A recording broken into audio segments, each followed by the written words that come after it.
नमस्कार, किसान समाचार में आपका स्वागत है। मैं हूं रेशमा आपके साथ। आइए नजर डालते हैं इस वक्त की हेडलाइंस पर। हरियाणा गुरुग्राम के भोडाकला में कृषि मंत्री जेपी दलाल ने आत्मनिर्भर किसान कार्यक्रम का किया शुभारंभ।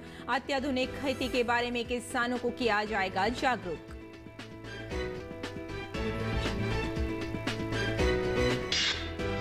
खादी और ग्रामीण उद्योग आयोग असम और अरुणाचल प्रदेश में स्थानीय रोजगार को दे रही है बढ़ावा। KYIC ने 150 प्रशिक्षित खादी शिल्पकारों को 100 रोजगार की अलग अलग गतिविधियों से जोड़ा। काष्ठ शिल्प और अगरबत्ती उद्योग को गति देने के लिए किया जा रहा है प्रयास। असम में लगातार वर्षा के कारण कृषि भूमि के साथ साथ रिहायशी इलाकों में भी भरा पानी।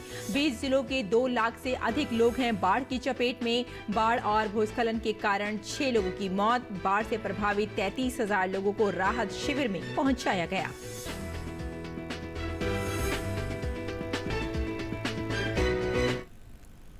और अब समाचार विस्तार से। हरियाणा गुरुग्राम के भोडाकला में पहुंचे कृषि मंत्री जेपी दलाल ने आत्मनिर्भर किसान कार्यक्रम का शुभारंभ किया। इस कार्यक्रम के जरिए किसानों की आय को दोगुनी करने के साथ साथ अत्याधुनिक खेती के बारे में भी किसानों को जागरूक करने के लिए कार्यक्रम का आयोजन हुआ। कृषि मंत्री जेपी दलाल ने हरी झंडी दिखाकर इस कार्यक्रम का शुभारंभ किया। ओम शांति रिट्रीट सेंटर के सदस्यों द्वारा किसानों को जागरूक किया जाएगा। साथ ही साथ हरियाणा सरकार का सहयोग भी इस कार्यक्रम में लिया जा रहा है, जिससे हरियाणा सरकार के द्वारा चलाई गई किसानों के लिए योजनाओं के बारे में भी किसानों को जागरूक किया जा सकेगा। वहीं प्रधानमंत्री नरेंद्र मोदी की अपील के बाद किसानों को आत्मनिर्भर बनाया जाए और अत्याधुनिक खेती से जोड़ा जाए, जिससे कि किसानों की आय बढ़ सके। प्रदेश भर में आत्मनिर्भर किसान कार्यक्रम के मार्फत किसानों को जागरूक किया जाएगा, जिससे कि वे प्रदेश और केंद्र सरकार द्वारा चलाई जा रही जन कल्याण किसान उत्थान योजनाओं का फायदा उठा सकें। KYIC स्थानीय रोजगार को दे रहा है बढ़ावा। खादी और ग्रामीण उद्योग आयोग असम और अरुणाचल प्रदेश में स्थानीय रोजगार को दे रही है बढ़ावा। KYIC ने 150 प्रशिक्षित खादी शिल्पकारों को 100 रोजगार की अलग अलग गतिविधियों से जोड़ा।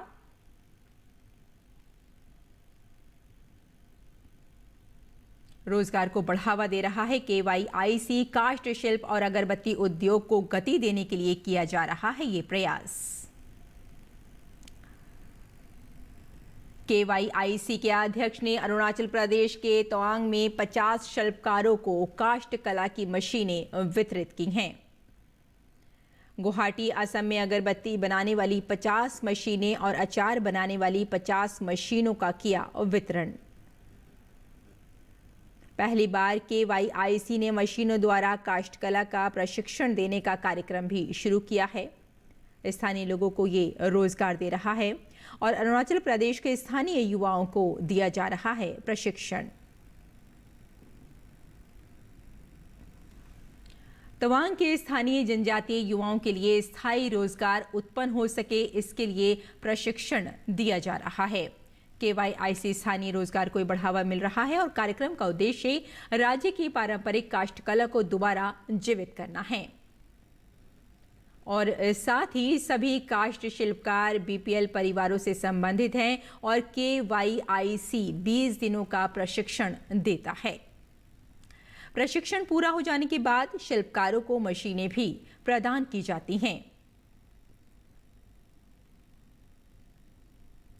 KYIC ने स्थानीय अगरबत्ती निर्माता साझेदार को भी इससे जोड़ दिया है ताकि रोजगार को बढ़ावा मिल सके और अगरबत्ती निर्माता कच्चा माल उपलब्ध कराएगा और बनाई गई अगरबत्तियां भी खरीदेगा। ये KYIC के द्वारा स्थानीय लोगों को रोजगार के बढ़ावा देने के लिए सब किया जा रहा है। और राजस्थान में कांग्रेस के हाल ही में संपन्न चिंतन शिविर पर केंद्रीय मंत्री गजेंद्र सिंह शेखावत ने कहा कि कांग्रेस को प्रदेश के किसानों की बदहाली पर चिंतन करना चाहिए।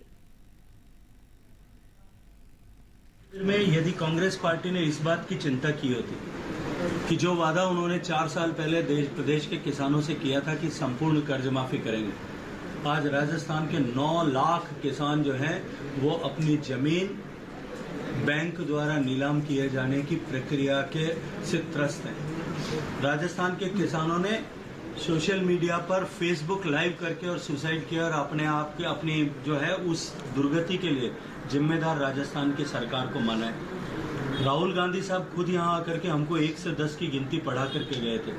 बेहतर ये होता कि इस चिंतन सत्र में इस बात की वो समीक्षा करते कि राजस्थान के किसानों को किया गया वादा 4 साल तक पूरा क्यों नहीं हुआ और अब किस तरह से करेंगे। और उत्तर प्रदेश के कृषि मंत्री सूर्य प्रताप शाही ने मछली पालन केंद्र पर व्यवस्था और चलाई जा रही योजनाओं पर संतोष व्यक्त किया है। बाद में शाही की अध्यक्षता में विकास कार्यों की समीक्षा बैठक हुई। बैठक में कृषि मंत्री द्वारा विकास कार्यों की विस्तृत रूप से समीक्षा की गई। बैठक में जिलाधिकारी द्वारा जनपद की स्वास्थ्य, शिक्षा, जैविक खेती, विभिन्न क्षेत्रों में उपलब्धियों के बारे में विस्तार से जानकारी दी गई। बैठक में प्रधानमंत्री आवास योजना, मुख्यमंत्री आवास योजना, शहरी एवं ग्रामीण जल जीवन मिशन, सामुदायिक शौचालय, पंचायत भवन, पुष्टाहार वितरण, स्वरोजगार योजनाएं, प्रधानमंत्री रोजगार सृजन, मुख्यमंत्री युवा रोजगार सृजन कार्यक्रम, फसल बीमा योजना, किसान क्रेडिट कार्ड, गन्ना मूल्य भुगतान की स्थिति की विस्तृत रूप से समीक्षा करते हुए संबंधित विभागीय अधिकारियों को आवश्यक दिशा निर्देश दिए गए। प्रधानमंत्री किसान सम्मान निधि योजना की समीक्षा करते हुए योजना की प्रगति के बारे में जानकारी हासिल की गई। अगली खबर की ओर बढ़ते हैं। राजधानी दिल्ली में गर्मी से लोग परेशान तो हैं ही, साथ ही गर्मी की वजह से प्याज भी सड़ गई है, जिससे प्याज की खेती करने वालों को भारी नुकसान हुआ है। किसानों ने बताया है कि आधे से ज्यादा प्याज सड़ी हुई है। आने वाले दिनों में प्याज और ज्यादा सड़ जाएगी। नुकसान है, जो भी प्याज बो रहा है उसको बहुत भारी नुकसान है गर्मी से। और 3-4 दिन ऐसी ही गर्मी पड़ेगी तो प्याज बिल्कुल सड़ जाएगा, किसी काम का नहीं रहेगा। आने वाले टाइम में बड़ी दिक्कतें हो जाएगी। मेरी प्याज आधे से ज्यादा खराब हो चुकी है, इसमें कोई भी दौरा नहीं है। बिल्कुल ही सीजन खराब है। जय दिन गर्मी पड़ेगी जय दिन सड़ेगी। जो पाट कर जाएगी वो भी सड़ने में आएगी, जो लोग लेकर रख लेंगे या टाटा लगाएंगे वो भी सड़ेगी। इस वर्ष राज्यों में बिजली की कटौती की वजह से किसानों को कृषि कार्यों के लिए काफी कम बिजली मिल रही है। कम बिजली आपूर्ति के चलते किसानों की ग्रीष्मकालीन फसलों को काफी नुकसान हुआ है।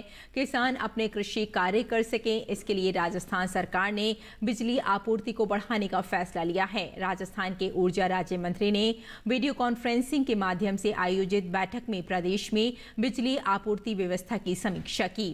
भाटी ने बिजली की मांग, उपलब्धता एवं आपूर्ति की स्थिति की समीक्षा करते हुए अधिकारियों को निर्देश दिए कि किसानों को फसल की सिंचाई हेतु ब्लॉक आपूर्ति के समय में 1 घंटे की बढ़ोतरी की जाए। वर्तमान में किसानों को 4 घंटे के 3 ब्लॉक में बिजली आपूर्ति की जा रही है। ऊर्जा राज्य मंत्री ने निर्देश दिए कि किसानों को 4 के बजाय 5 घंटे के 3 ब्लॉक में बिजली आपूर्ति की जाए और किसानों को कृषि कनेक्शन जारी करने के कार्य को सर्वोच्च प्राथमिकता दी जाए। और असम में लगातार वर्षा के कारण नए इलाके जलमग्न हो गए हैं। कृषि भूमि के साथ साथ रिहायशी इलाकों में भी पानी भर गया है। 20 जिलों के 2 लाख से अधिक लोग बाढ़ की चपेट में हैं। बाढ़ और भूस्खलन के कारण 6 लोगों की मौत हो गई, जबकि कचझाड़ जिले में 6 लोग लापता हैं। 6000 से अधिक मकान क्षतिग्रस्त हो गए हैं। बाढ़ से प्रभावित 33,000 लोगों को राहत शिविर में पहुंचाया गया है। जिला प्रशासन द्वारा राहत शिविरों में खाद्य सामग्री वितरित की जा रही है। गुवाहाटी जिले के कुछ इलाकों में भी जल भराव की खबरें आ रही हैं। केंद्रीय जल आयोग की ओर से जारी तथ्यों के अनुसार ब्रह्मपुत्र तट निमाती घाट में खतरे के निशान के आसपास बह रही है। कानपुर में कपिली नदी का जलस्तर काफी ऊंचाई पर बह रहा है। राहत एवं बचाव कार्य में एनडीआरएफ, एसडीआरएफ, अग्निशमन, स्थानीय पुलिसकर्मी जुटे हुए हैं। बाढ़ प्रभावित इलाकों में कुल 31 नावों को तैनात किया गया है। सोमवार को कुल 857 लोगों को बाढ़ प्रभावित इलाकों से निकालकर सुरक्षित स्थानों पर पहुंचाया गया है। 23 पशुओं को भी नाव के जरिए बचाया गया है। 8 स्वास्थ्य टीमें भी अपनी सेवाएं बाढ़ प्रभावित इलाकों में दे रही हैं। दशकों से जम्मू कश्मीर में जिला उधमपुर की थानोआ पंचायत को पानी का किल्लत का सामना करना पड़ रहा था। गांव की महिलाओं को कपड़े धोने, बर्तन धोने, पशुओं के लिए पीने के पानी का इंतजाम करने और घर के अन्य कामों के लिए पानी की खातिर कई किलोमीटर पैदल चलना पड़ता था। लेकिन अब थानोआ पंचायत की ये परेशानी खत्म हो गई है, क्योंकि PRI कैपेक्स बजट के तहत PWD विभाग ने यहां बारिश के पानी को जमा करने और पानी बचाने के लिए पुनर्मूल्यांकन का काम शुरू कर दिया है। इसके अलावा भारत सरकार अमृत सरोवर योजना के तहत 4 नए तालाब बनाए गए हैं और शीघ्र ही 9 बड़े तालाबों का निर्माण किया जाने वाला है। भारत सरकार के इस कदम से थानोआ पंचायत के लोग काफी खुश हैं। और आंध्र प्रदेश के एलुरू जिले में करीब 70 लोगों को मधुमक्खियों ने काट खाया है, लेकिन अब सभी सुरक्षित हैं। एलुरू SI के मुताबिक कुकुनूर तालाब के पास काम करने वाले 600 मजदूरों पर मधुमक्खियों ने हमला कर दिया। लगभग 70 लोगों को मधुमक्खियों ने काट लिया, जिनमें से 7 लोग गंभीर रूप से प्रभावित हुए। उन्हें एलुरू जिले के कुकुनूर में प्राथमिक स्वास्थ्य केंद्र में ले जाया गया है। डॉक्टर ने उनका इलाज कर वापस भेज दिया है। अब वे ठीक हैं और किसी की जान को कोई खतरा नहीं है। और जम्मू कश्मीर के राजौरी जिले के झलास के जंगल में आग लगी हुई है। आग लगने के तुरंत बाद से दमकल कर्मी लगातार आग को बुझाने का प्रयास कर रहे हैं। जानकारी के अनुसार रविवार को दोपहर के बाद झलास के जंगल में आग लगी। इसकी सूचना के तुरंत बाद से ही वन विभाग के कर्मी और स्थानीय लोग आग पर काबू पाने के लिए जुट गए, पर आग बड़ी तेजी से फैल गई, जिसके बाद दमकल कर्मियों को बुलाया गया। बता दें कि जम्मू कश्मीर के कई वन क्षेत्रों में आग लगी हुई है। कटरा के पास जंगलों में भी पिछले 3 दिन से आग लगी हुई है, जहां आग बुझाने का काम लगातार जारी है। यहां के जंगलों की आग बुझाने के लिए अग्निशमन दल की 6 टीमें लगी हुई हैं।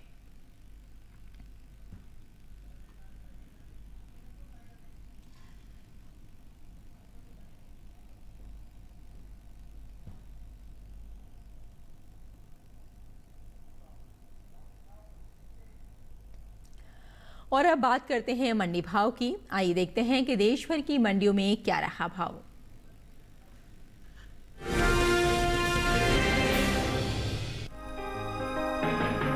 कृषि उपज मंडियों में शुक्रवार को प्याज के सौदों में मामूली नरमी के साथ कारोबार हुआ। हालांकि कुछ मंडियों में प्याज के सौदे बिना किसी फेरबदल के साथ हुए।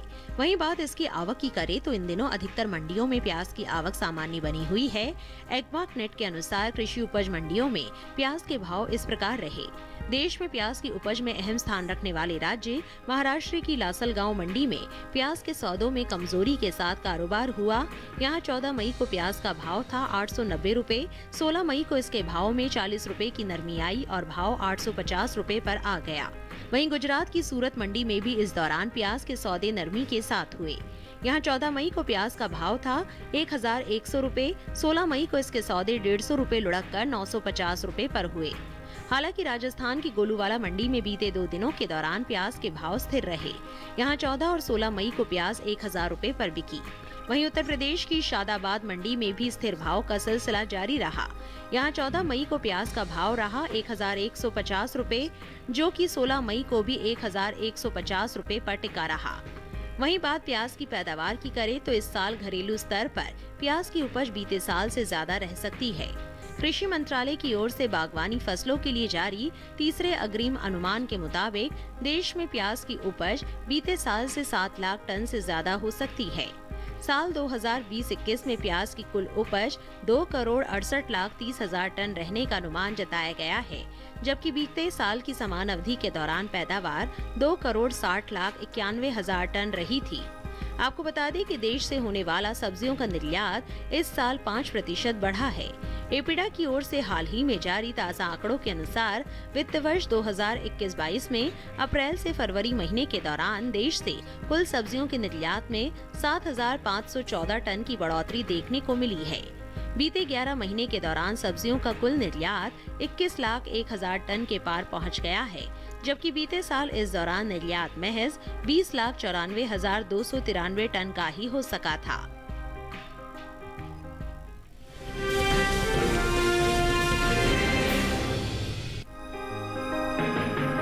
देश में इस साल सरसों की रिकॉर्ड उपज होने का अनुमान जताया गया है।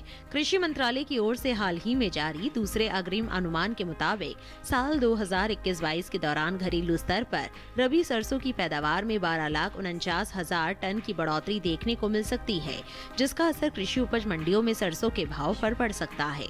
साल 2021-22 के दौरान रबी सरसों की उपज 1,14,59,000 टन होने का अनुमान है, जबकि बीते साल इस दौरान पैदावार 1,02,10,000 टन ही रही थी। वहीं इन दिनों कृषि उपज मंडियों में सरसों की आवक सामान्य बनी हुई है। सोमवार को ज्यादातर मंडियों में सरसों बिकवाली के लिए पहुंची।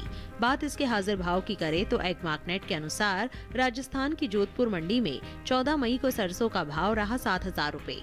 16 मई को इसके भाव में 50 रुपए की नरमी आई और भाव 6,950 रुपए पर आ पहुंचा। वहीं राज्य की लालसोट मंडी में भी इस दौरान सरसों के सौदों में नरमी के साथ कारोबार हुआ। यहां 14 मई को सरसों का भाव था 6,900 रुपए। 16 मई को इसके भाव में 35 रुपए की गिरावट आई और भाव 6,865 रुपए पर आ गया। हालांकि गुजरात की राजकोट मंडी में 16 मई को सरसों के सौदे 50 रुपए की बढ़त के बाद 6,100 रुपए पर हुए। 14 मई को जबकि यहां इसका भाव था 6,050 रुपए। उत्तर प्रदेश की जहानाबाद मंडी में सरसों की खरीद 5,950 रुपए पर हुई, जबकि कर्नाटक की शिमोगा मंडी में सरसों का भाव रहा 8,300 रुपए प्रति क्विंटल।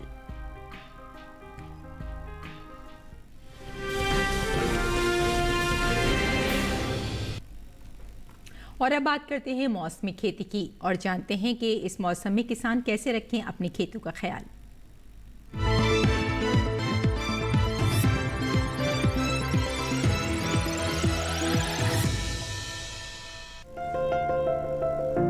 मध्य प्रदेश में गेहूं की बुआई करे किसान भिंडी की तुड़ाई कर सकते हैं। भिंडी के खेत में सिंचाई कर ले, यहीं प्याज की बुआई करते रहें। साथ ही मक्के की बुआई कर ले। इसी तरह बाजरे की बुआई कर सकते हैं। वहीं बीन्स की बुआई के लिए समय उचित है। मध्य प्रदेश में गन्ने के खेत में सिंचाई कर ले, इसके साथ ही मूंग की बुआई करते रहें। इसके अलावा अरहर की कटाई कर सकते हैं। अभी टमाटर में कीट लगने की संभावना बनी हुई है। ऐसे में टमाटर में कीटों से बचाव के लिए कृषि विशेषज्ञों की सलाह से कीटनाशक छिड़के। किसान फूल गोभी और पत्ता गोभी के खेत की देखभाल करें। छत्तीसगढ़ में प्याज की खुदाई कर ले, साथ ही लहसुन की भी खुदाई करें। यहाँ हल्दी की खुदाई कर सकते हैं। किसान अदरक की खुदाई करते रहें। छत्तीसगढ़ में आलू की भी खुदाई कर ले। वहीं केले के खेत में सिंचाई करते रहें। इस समय पपीते के खेत में भी सिंचाई कर सकते हैं। किसान मूंगफली के खेत में सिंचाई कर ले। अभी उड़द के खेत में सिंचाई करते रहें। छत्तीसगढ़ में धान में कीट लगने की आशंका है। ऐसे में धान में कृषि विशेषज्ञों की सलाह से कीटों से बचाव के लिए कीटनाशक का छिड़काव कर ले। इसके साथ ही गन्ने के खेत में जरूरी उर्वरक का इस्तेमाल करें। गन्ने के खेत में सिंचाई करते रहें।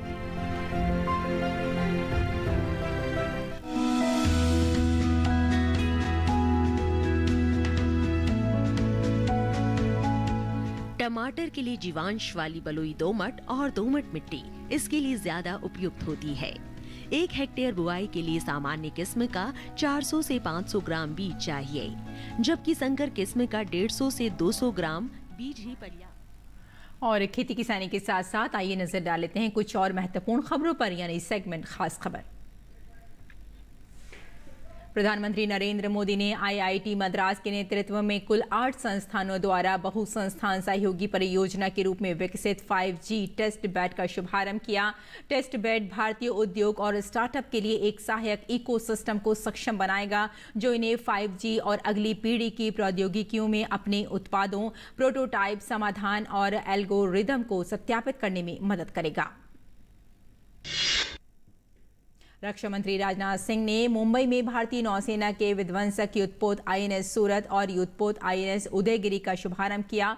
कार्यक्रम के दौरान उन्होंने कहा कि भारतीय नौसेना के 2 फ्रंटलाइन युद्धपोत सूरत एक प्रोजेक्ट 15B डिस्ट्रॉयर और उदयगिरी एक प्रोजेक्ट 17A फ्रिगेट मुंबई के मझगांव डॉक्स में दुनिया के सबसे तकनीकी रूप से उन्नत जहाजों में से होंगे।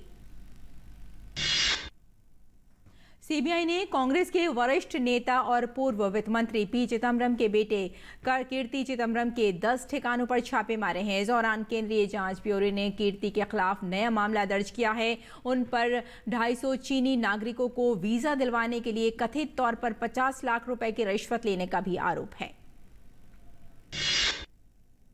अमरनाथ यात्रा और उसकी सुरक्षा को लेकर केंद्रीय गृह मंत्री अमित शाह की अध्यक्षता में एक उच्च स्तरीय बैठक राजधानी दिल्ली में हुई। अमरनाथ यात्रियों की सुरक्षा को ध्यान में रखते हुए केंद्रीय गृह मंत्रालय ने बड़ा फैसला लिया है। अमरनाथ यात्रा फुल प्रूफ सुरक्षा में होगी। देश की सबसे बड़ी बीमा कंपनी LIC के शेयर स्टॉक एक्सचेंजों में सूचीबद्ध हो गए हैं। इससे पहले LIC के IPO को घरेलू निवेशकों से अच्छी प्रतिक्रिया देखने को मिली। इससे सरकार को 20,557 करोड़ रुपए मिले हैं। सरकार ने निवेशकों को आवंटन के लिए LIC के शेयरों का निर्गम मूल्य 949 रुपए प्रति शेयर तय किया था।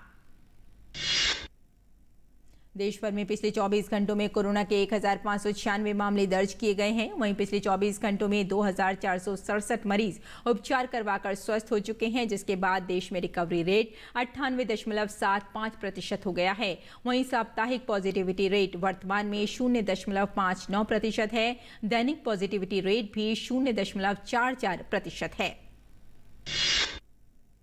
कोविड महामारी के खिलाफ सबसे प्रभावी हथियार के रूप में शुरू किए गए टीकाकरण अभियान के तहत देश में अब तक 191.37 करोड़ से अधिक कोविड रोधी टीके लगाए जा चुके हैं। वहीं पिछले 24 घंटों में 3 लाख से अधिक कोविड टीके लगाए गए। तो किसान समाचार में फिलहाल इतना ही। अनुमति दें। नमस्कार।